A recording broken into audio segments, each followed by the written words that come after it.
Grandma, tell me about your grandparents. What were their full names, where they were born, and what do you remember about them and your mother's mother?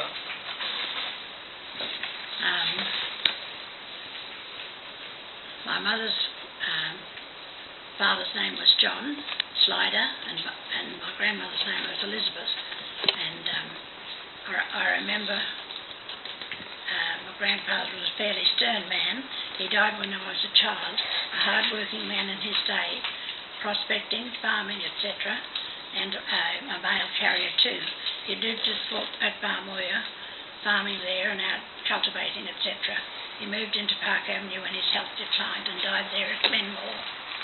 And my grandmother then went out onto the farm that they had at Barmoya and lived there for a number of years. And we joined them when we came down from Townsville. My parents shifted back down to be here as a support for her. And we moved out there too for a few years. And we went to school out there ourselves, my brother Jack and I, and my sister Daphne. She was younger. So she sort of started school when we came into town. But we used to help with the farm duties and walk to school from where we were. How far was the walk? Well, we started at a school that was close by to begin with, and then I had an aunt that was teaching at another little school up towards Rossmoya.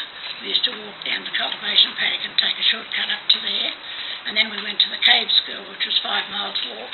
Oh, walk? Yes. Every day, there and back? Yes.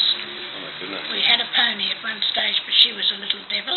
She used to bite us, and we couldn't catch her, and the headmaster used to have to round her up of an afternoon and catch her. You'd have to drive right at home. Yeah, and then she'd walk on the way home, and we'd have to get off and lead her, so she wasn't much help. Yeah. So we had to give her away in the end. More trouble than what she's worth.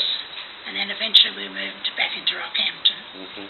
Do you know what year you would have moved back in? I was about 8 years old, I think, then, when we moved back into Rockhampton. 1938? Yes, 1933? roughly.